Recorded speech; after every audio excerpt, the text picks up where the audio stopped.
তোমাদের সামনে আজকে পার্টস অফ পিসের অ্যাডভান্স ক্লাস নিয়ে আসলাম। খেয়াল করে দেখো, পার্টস অফ পিস চেনার কয়েকটি সহজ কিন্তু উপায় আছে। এই টপিক্সটা এতই গুরুত্বপূর্ণ যে এটা বিভিন্ন ধরনের কিন্তু চাকরি বাকরি পরীক্ষা বলো, বিসিএস বলো বা অন্যান্য সরকারি চাকরি, বেসরকারি চাকরি, সব চাকরি পরীক্ষায় কিন্তু এই টপিক্স থেকে কিন্তু প্রশ্ন আসে, 1 থেকে 2টা কিন্তু আসে। যেহেতু পার্টস অফ পিস থেকে 1 থেকে 2টা কোশ্চেন যেহেতু আসে, সেহেতু পার্টস অফ পিস সবচেয়ে গুরুত্বপূর্ণ অংশ হচ্ছে এই অংশটা। খেয়াল করে দেখো, এটাকে অ্যাডভান্স ক্লাস হিসাবে চিহ্নিত করেছি আমরা। কিভাবে বিভিন্ন মানে শব্দ থেকে আমরা কিভাবে বুঝবো যে কোনটি কোন পার্টস অফ পিস। প্রথম নাম্বার দেখো, নাউন নিয়ে আলোচনা করি। শব্দের শেষে যদি কি থাকে, সিই, সিওয়াই, আইটিওয়াই অথবা টিওয়াই, এনইডবলএস, এইচডবলডি, ডিওএম, তারপর T I O N, S I O N, A N C, A G E, M E N T, T H, এই যে নিচে দাগ দাওগুলো যদি শব্দের শেষে থাকে তাহলে ওই ওয়ার্ডটাকে আমরা বলবো নাউন বলবো।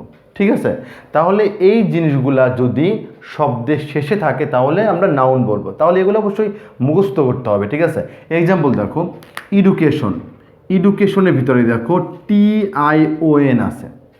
ঠিক আছে না, এডুকেশনের মধ্যে টিআইওএন, তাহলে এডুকেশন যে একটা ওয়ার্ড, এই ওয়ার্ডটাকে আমরা কোন পার্টস অফ পিস বলবো। ঠিক আছে, এটা চেনার বুদ্ধি হচ্ছে লাস্টে টিআইওএন আছে, সো আমরা কিন্তু দেখাইছি যে টিআইওএন থাকলে নাউন হয়। তাহলে আমরা খুব সহজে এই লাস্টের এইটুকু দেখে আমরা বুঝতে পারবো এটা হচ্ছে নাউন।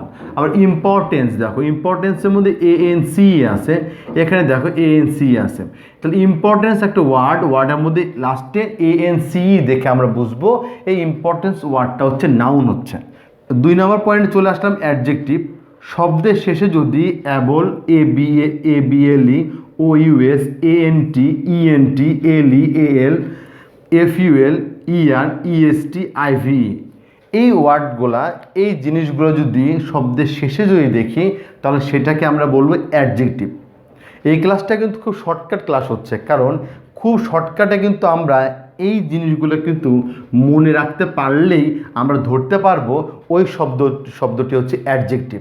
তাহলে এক্সাম্পলটা দেখো, বিউটিফুল, এই ওয়ার্ডটা অ্যাডজেক্টিভ, কারণ হচ্ছে লাস্টে কি আছে, এফইউএল, ফুল আছে। বিউটিফুলের লাস্টে এফইউএল, ফুল থাকার কারণে এটা কি হচ্ছে, অ্যাডজেক্টিভ হচ্ছে। বেস্ট, লাস্টে কি আছে, ইএসটি, খেয়াল করো এই যে লাস্টের দিকে কি আছে, ইএসটি আছে, ইএসটি থাকলেও কি হবে, অ্যাডজেক্টিভ হবে। ইম্পর্টেন্ট, ঠিক আছে, খেয়াল করে দেখো লাস্টে এএনটি আছে। লাস্টে এই ইম্পর্টেন্ট এই শব্দটির লাস্টে এএনটি থাকার কারণে আমরা খুব সহজে বুঝতে পারলাম ইম্পর্টেন্ট হচ্ছে অ্যাডজেক্টিভ। তাহলে এইভাবে কিন্তু খুব সহজে অ্যাডজেক্টিভ চেনা যায়। ঠিক আছে, আবার বিশেষ দ্রষ্টব্য দেখো, শব্দের যদি শুরুতে যদি আমরা দেখি মোর অথবা মস্ট অথবা লেস অথবা লেস থাকে, তাহলেও কিন্তু আমাদের ওই ওয়ার্ডগুলো কী হবে, অ্যাডজেক্টিভ হবে। ঠিক আছে, এবার আমরা চলে আসি 3 নম্বরে, ভার্ব।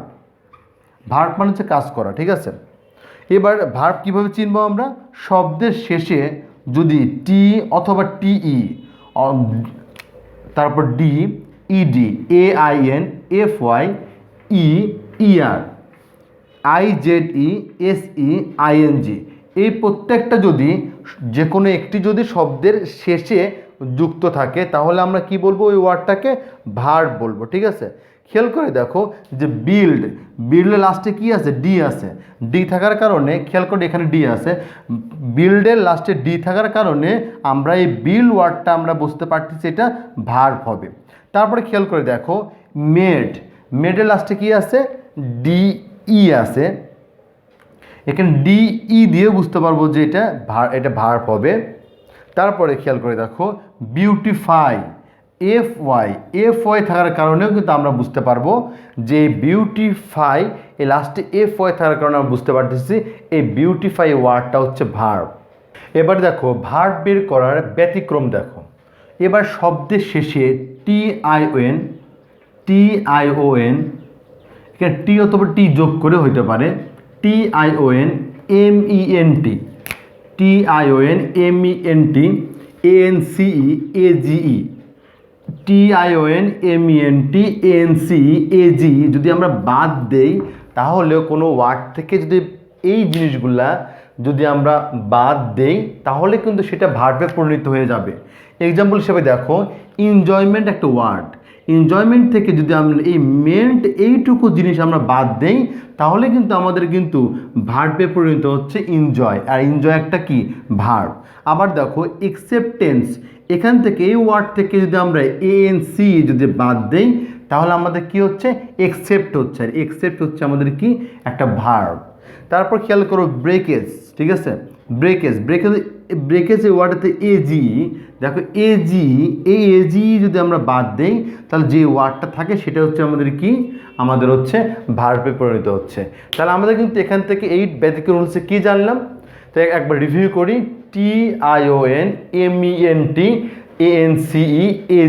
এই কয়েকটা জিনিস যদি কোনো একটা শব্দ থেকে বাদ দেওয়া যায় তাহলেই ওই শব্দটি যে অংশ থাকবে সেগুলাই কিন্তু ভার্বে পরিণত হচ্ছে।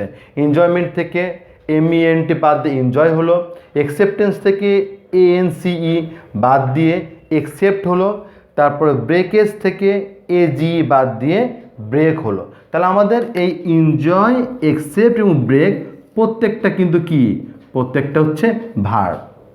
তাহলে আজকের ক্লাসে আমরা খুব সহজে পার্টস অফ স্পিচ চেনার কয়েকটি সহজ উপায় দেখলাম। যদি তোমাদের এই ভিডিওটি ভালো লাগে, যদি বিভিন্ন তোমাদের চাকরি বাকরি পরীক্ষায় যদি তোমাদের কাজে লাগে, এরকম যদি মনে করো এই শর্টকাট নিয়মগুলো যদি তোমার ভালো লাগে তাহলে কমেন্ট বক্সে তার মতামতটি জানিও, ঠিক আছে। আর আরও বেশি বেশি শর্টকাট যদি ভিডিও তোমরা চাও তাহলে অবশ্যই তোমরা কমেন্ট বক্সে জানিও, তাহলে তোমাদের জন্য আমি তাহলে সেভাবে প্রিপারেশন নিয়ে তোমাদেরকে শর্টকাটভাবে তোমাদেরকে গ্রামাটিক্যাল আমি শেখাবো, ঠিক আছে। তাহলে আজকে এই পর্যন্তই, আল্লাহ হাফেজ।